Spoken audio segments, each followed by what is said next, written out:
Hello, I am back. I think there was a problem with the sound in my previous part of this week's live chat, so please think of this as part two. And I hope that you got my message in the other chat window to come on over to this restarted, rebooted chat. So I'm just going to go to the previous chat window now and make sure that everybody has got the message. Okay, so please leave here and go to new chat window. There we go. Okay, so I'm going to close the old one and see the new one. Okay, hello, I can see Betsy, I can see David, I can see you all. You are back, you have found me. Okay, so I have absolutely no idea whatsoever where the sound cut off and what I was talking about before the sound went off. So please, can someone tell me what I was talking about when the sound cut off? And I will try and backtrack and remember what I was probably rambling on about. So do let me know what I was talking about.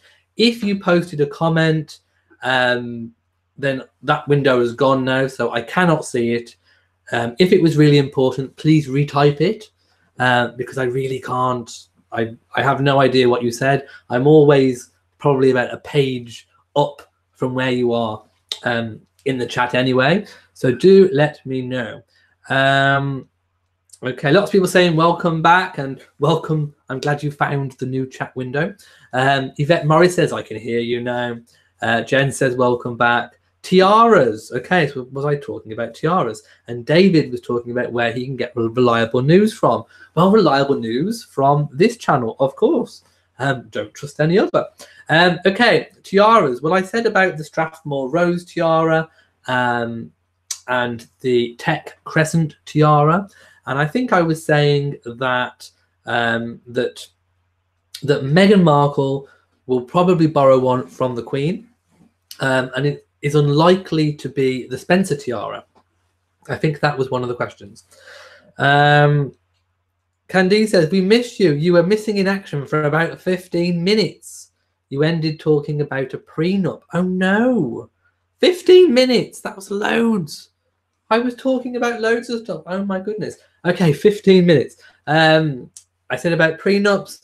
There is absolutely no mention that Meghan is going to have a prenup in the UK. Prenups aren't really that popular. We still believe love is love and you don't have a prenup if you're in love. Meghan is going into the marriage with Prince Harry, an independently wealthy woman in her own right. So there is no real need for a prenup, and there is no talk of a prenup in the UK, and it certainly is not true that she has one, or it's not ever been mentioned or confirmed that there is one. So I really don't think that is true. Dawn says, yes, you sure were animated for a long time. Oh no, I need some kind of alert system where people can tell me if there's a problem, because otherwise I don't get the problem until I get to it in the screen. Okay, Sharon Nichols says, what was up with the picture of her sticking her tongue out, the tongue poke? I think this is kind of how it was. Well, lots of people were saying it was rude, unladylike, she shouldn't have done it. But she wasn't sticking her tongue out on purpose. She was licking her lips or mouthing a word. Prince William was caught in doing exactly the same thing when he was licking his lips. He was in the carriage on Garter Day, and it was the exact same tongue poke. So Meghan wasn't sticking her tongue out. In the right context, there would be nothing wrong with a tongue poke anyway. For example, if she was trying to entertain a child or something. Let's not forget we had Prince William galloping at the Royal Variety Show. He was galloping, and that wasn't seen as being rude or unseemly for a man of his position. So it was just blown out of all proportion. Again, the problems with the media, just blown completely out of proportion. There was no problem with Meghan Markle and the tongue poke. She didn't stick it out on purpose. Bay says, you can hear me again now. Coach DJ says, I just came on the chat before your volume went out. Has anyone mentioned Zara's new pregnancy? Yes, we did. And yes, I'm happy for them too.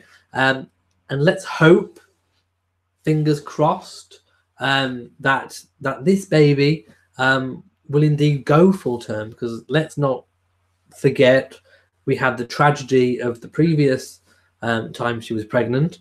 But, you know, signs are perfectly good and happy for this pregnancy. So fingers crossed that everything will turn out right. David Penner says, if Harry gets married and the Queen gives him a title, would that title change once his father becomes king? If he gets a dukedom, no. But what would change is the status and title of any children that Harry and Meghan have. If there are no letters patent issued to change the status of Harry's children, because of course Harry's children will be styled the same way as any other duke.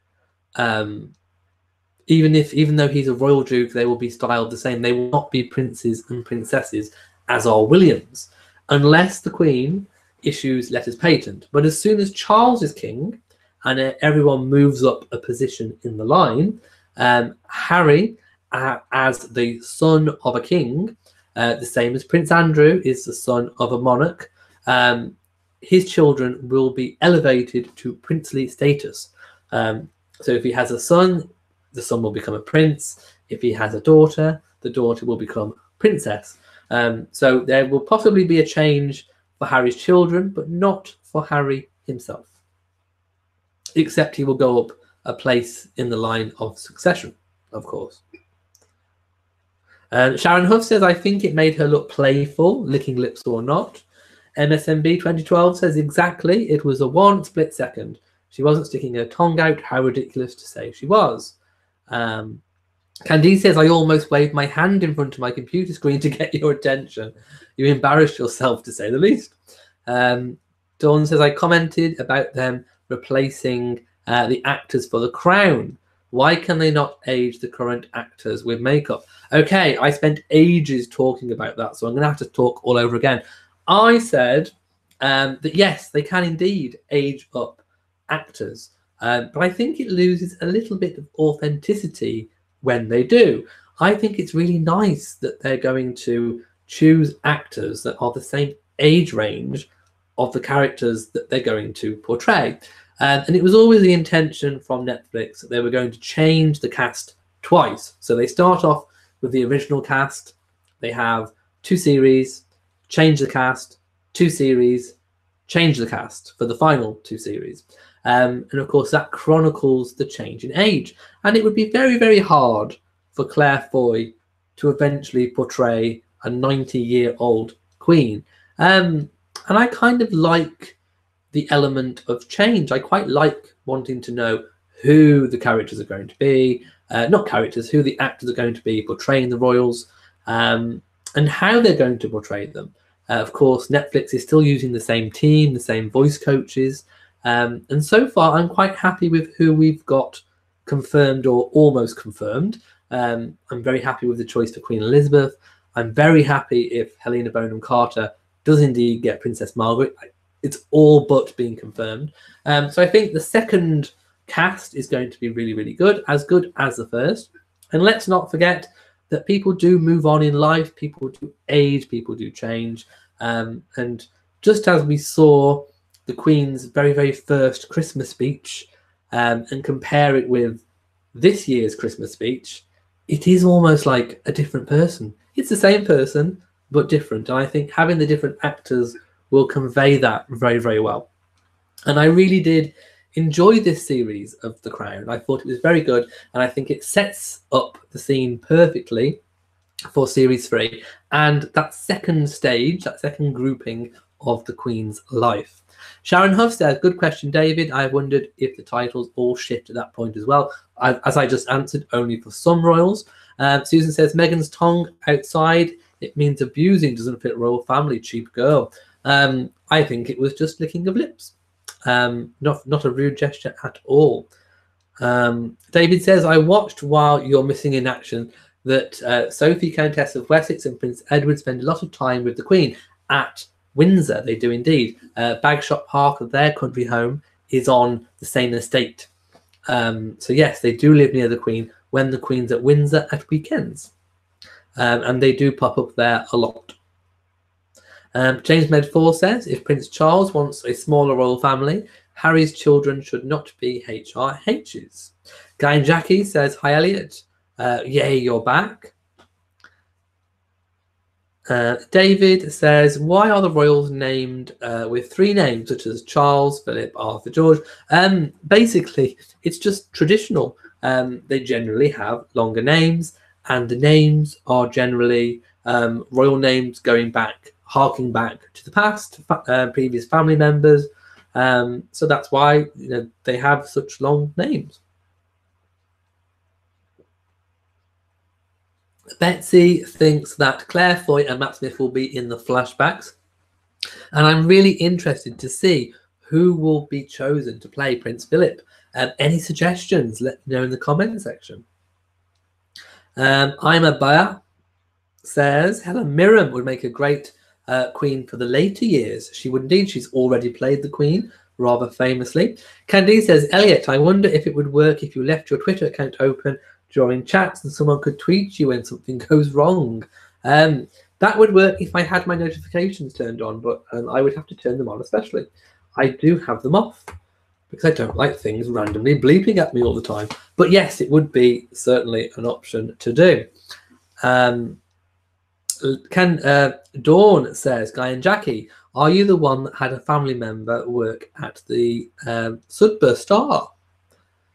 Sounds good. I'd like to go. The first Mrs. R says, that's what I was. Who will play Prince Philip? I don't know yet. And as soon as I know, I will let you know. Jen says, my youngest son's name is Connor Theodore Louis. James Medford says, little Princess Charlotte starts nursery school already this month, so soon. She does. And of course, it will be really good to see both royal children at school. And of course, now one on the way to keep Catherine busy too.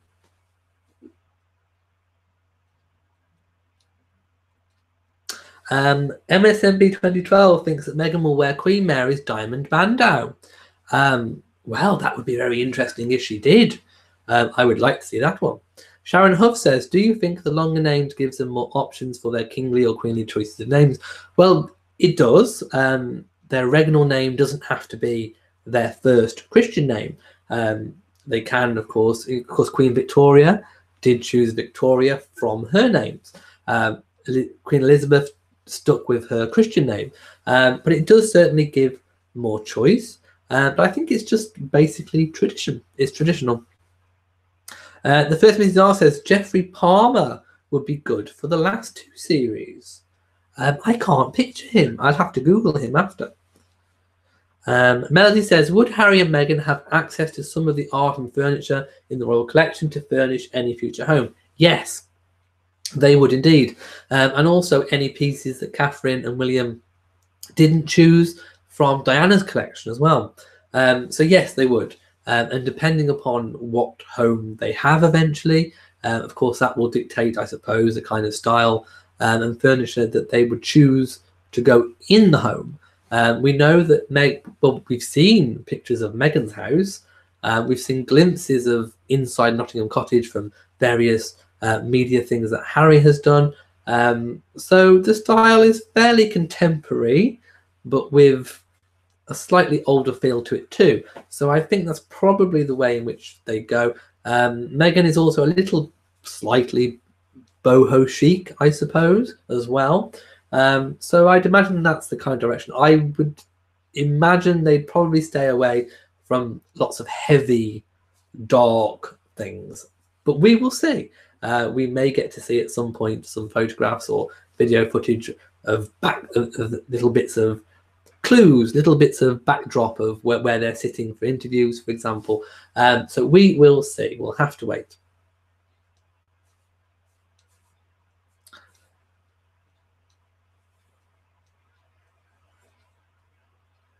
Okay, I'm just going to have a look at my list now to see if I've missed anything out, and I'm sure I probably spoke about things during the 15-minute hiatus, but there we go. Right, I've mentioned that I've had no new royal letters yet, and of course, as soon as I do get them, I will most definitely open them for you. The hardest working royal, how could I forget?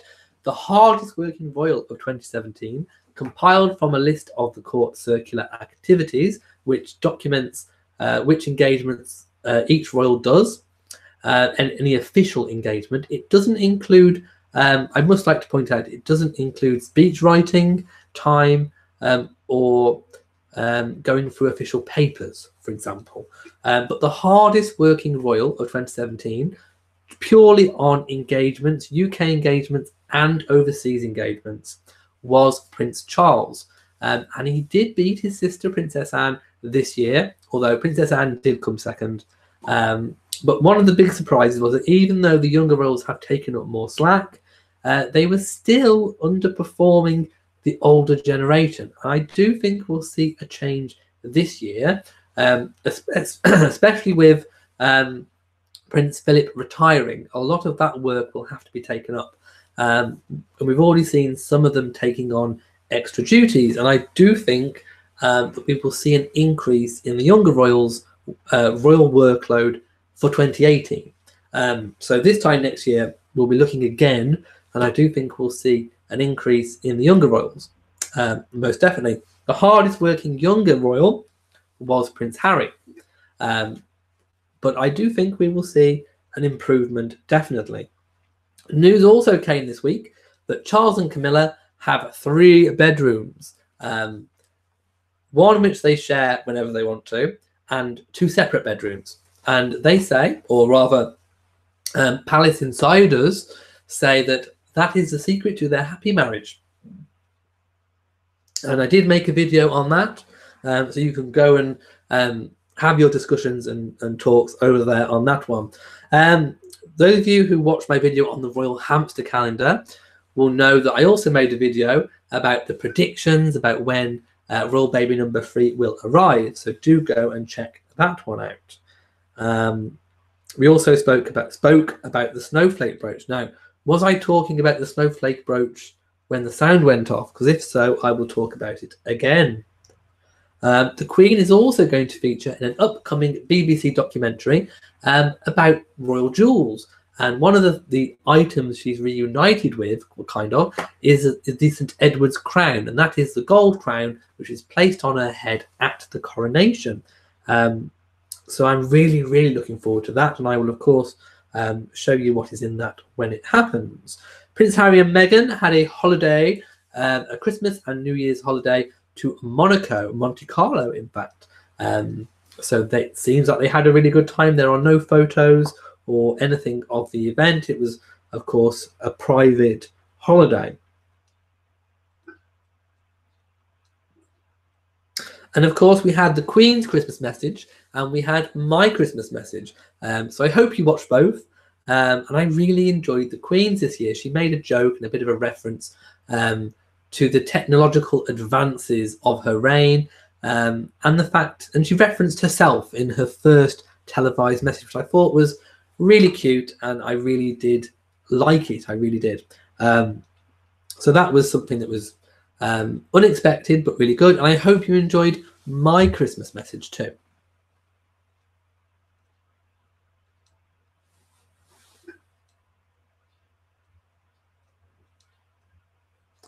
Okay, now I think I've missed a few comments, so I'm just going to go up and see.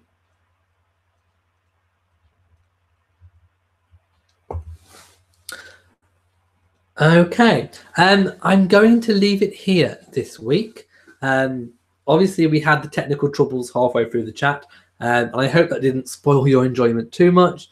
I think it was just my computer freezing. I don't think it was anything to do with the new microphone. I think it was just my computer having a bit of a whoopsie, or YouTube cutting the feed to it, perhaps even.